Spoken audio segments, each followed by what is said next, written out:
برداشت کرنا سیکھو گے. یاد رکھو میرے بچوں، اگر آپ صبر سیکھ گئے تو کوئی آپ کو پکڑ نہیں سکے گا.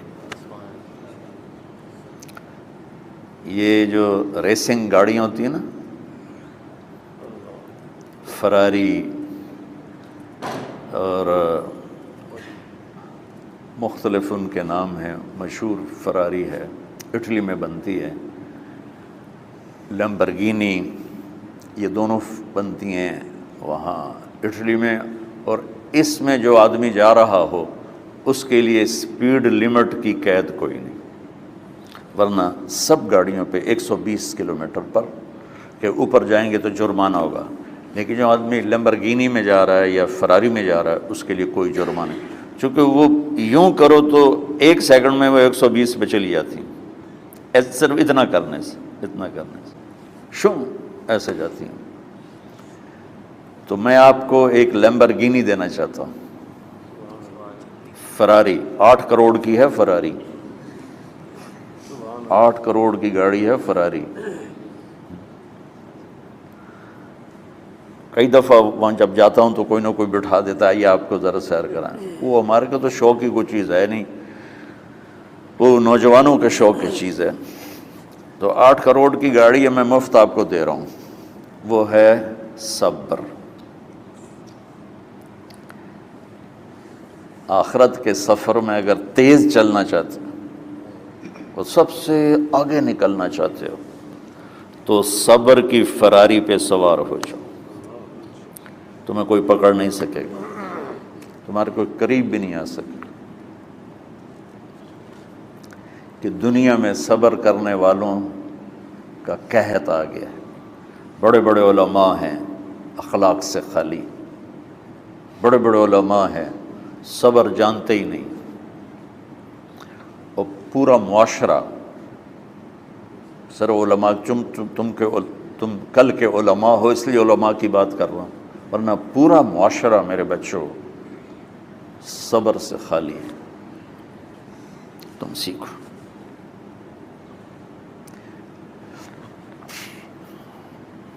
دیکھو میری ایک بات سنو، علم کی کمی ہو تو اچھے اخلاق اس کو چھپا دیتے ہیں، اخلاق کی کمی ہو تو بڑے سے بڑا علم بھی اسے چھپا نہیں سکتا. سارے عیب ہوں اور اخلاق اچھے ہوں تو اخلاق وہ چادر ہے جس میں سارے عیب چھپ جائیں گے. اور ساری صفتیں ہوں اور بد اخلاق ہو تو ہر صفت کو بد اخلاقی چھپا دے گی. میرے نبی نے نماز لمبی پڑھی، اللہ نے روک دیا، کہا نہیں چاہیے. ما انزلنا علیک القرآن لتشقی، مختصر نماز پڑھیں، درمیانی نماز پڑھیں. پیسہ سارا خرچ کر دیا، اللہ نے روک دیا. ولا تبسطها کل البسط، میرے نبی سارا خرچ نہ کرو، کچھ بچا کے بھی رکھو. تبلیغ میں اپنی جان کھپائی، اللہ نے اس سے بھی روک دیا. فلا تذهب نفسك علیہم حسرات، تبلیغ کرو خود نہ مر جاؤ. تبلیغ کتنا بڑا عمل ہے، اللہ نے کہا اعتدال. نماز کتنا بڑا عمل ہے، اللہ نے کہا درمیانہ ہاتھ رکھو. مال خرچ کرنا کتنا بڑا عمل ہے، اللہ کا درمیانہ ہاتھ رکھو. جب میرے نے میں نے اخلاق میں بلند پرواز دکھائی تو اللہ نے کہا شاباش انک لعلی خلق عظیم. میرا نبی میں آپ کو شاباش دیتا ہوں، آپ کے اخلاق بڑے عالی شان ہیں. یہ نہیں کہا کہ اتنے بھی ذرا تھوڑا اکھ بھی کھائی کر کو کوڑا ہویا کر. تو تم مولوی بڑے غسیلے ہوتے ہو. تم میرے بچے بیٹھو نا، اس لیے بات کر رہا ہوں. صبر نام کی شے ہی نہیں ہوتی. فقہ پڑھنا تو ہماری مت ماری جاتی. قرآن کو بھی فقہ کے انداز میں پڑھتے ہیں، حدیث کو بھی فقہ کے انداز میں پڑھتے ہیں.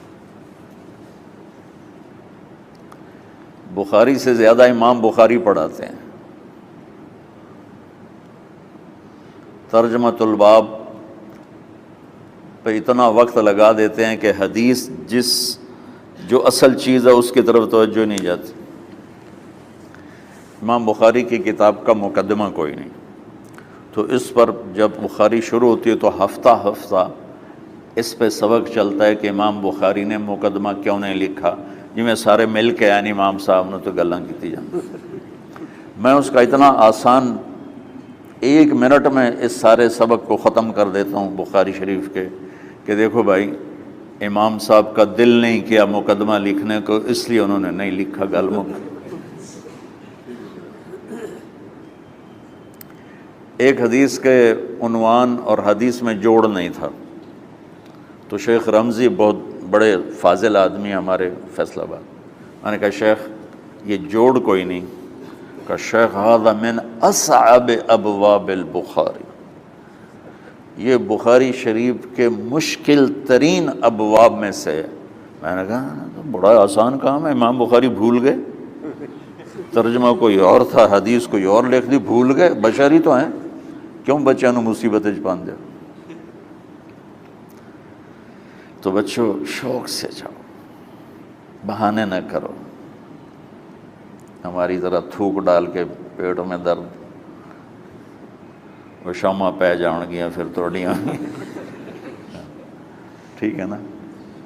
میں زیادہ بول نہیں سکتا ہوں، ضروری سمجھ کے آیا تھا کہ تم خوشی سے جاؤ۔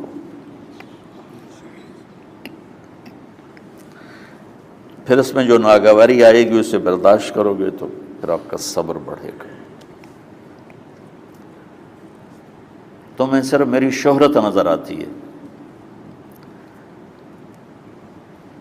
اس میں جتنا مجھے صبر کرنا پڑا ہے وہ تمہارے سامنے نہیں ہے،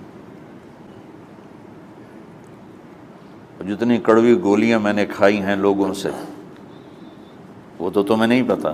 اب تمہیں اتنا نظر آتا ہے کہ واہ واہ ہو رہی ہے آگے پیچھے لوگ، میرے اللہ کا کرم ہے، میری کیا اوقات، آج ہوں کل مر جاؤں گا، اولاد کو بھی یاد نہیں رہے گا کہ طارق جمیل کون تھا۔ جو ہے اس میرے رب کا کرم ہے، مجھے اپنی شہرت سے کبھی دھوکہ نہیں لگا۔ تو میرے بچوں اس لیے بتا رہا ہوں، کوئی فخر نہیں، کہ مجھے اپنی شہرت سے کوئی دھوکہ نہیں، ایک لمحے کے لیے بھی مجھے دھوکہ نہیں۔ میرے دل کی گہرائیوں یہ بات اتری کہ سب میرے اللہ کا فضل ہے، اور برائی کرنے والا اور اچھائی کرنے والا میری نظر میں برابر ہو گیا ہے۔ برابر ہونے کا مطلب پہلے سمجھو، تو مجھے گالی دو گے مجھے تکلیف ہوگی، تو میری تعریف کرو گے مجھے خوشی ہوگی، اس کو برابری نہیں کہتے، وہ تو ایک طبعی چیز ہے۔ یہ میں نے ہاتھ پہ اپنا ہی ہاتھ مارا تو اس کو درد ہو رہا، تو اگر میں مولوی شوکت صاحب سے بدتمیزی سے بات کروں گا تو ان کو تکلیف ہوگی، اور میں ان کی قربانیاں بیان کروں گا۔ یہ ذرا کھڑے ہونا، ادھر ہاتھ دو، یہ اس سارے نقشے کے بانی ہیں، یہ پہلی اینٹ ہے۔ یہ 3000 روپے اس وقت لے رہے تھے 1985 میں 86 میں کراچی،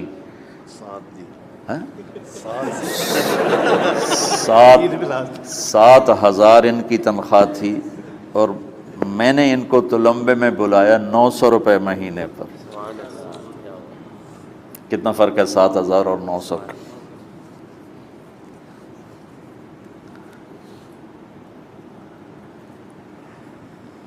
لوگ میری تعریف کرتے ہیں، میں اللہ کا شکر ادا کرتا ہوں، اور اس پہ میں تکبر میں نہیں آتا۔ یہ ہے مدح اور ذم برابر ہو جائے، یعنی تعریف کرنا اور برائی کرنا برابر ہو جانے کا مطلب یہ نہیں ہے کہ برائی سن کے اثر نہیں ہوتا اور تعریف سن کے اثر نہیں ہوتا، نہیں، برابر ہونے کا مطلب بتا رہا ہوں، اس کی توفیق تائید رحمت اپنی اولاد کو بتا رہا ہوں۔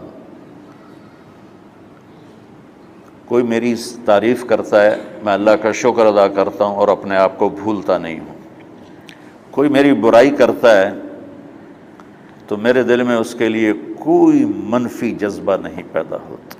یہ ہے اچھائی برائی کو برابر کر دینا۔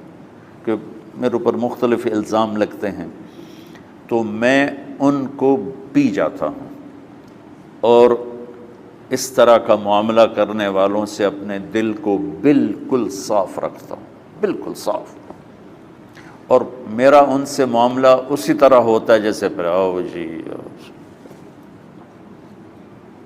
اپنی وجہ سے کبھی کسی سے قطع تعلق نہیں کرتا۔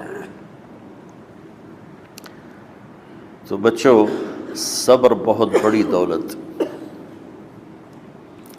یہ تمہاری تبلیغی زندگی میں بھی کام آئے گی، علمی زندگی میں بھی کام آئے گا، جب تم گھر والے بنو گے، شادیاں ہوں گی، اس وقت یہ کام آئے گا۔ ٹھیک ہے؟ اب بہانہ تو نہیں کرو گے نا؟ خوشی سے جاؤ گے نا؟ چلو، السلام علیکم۔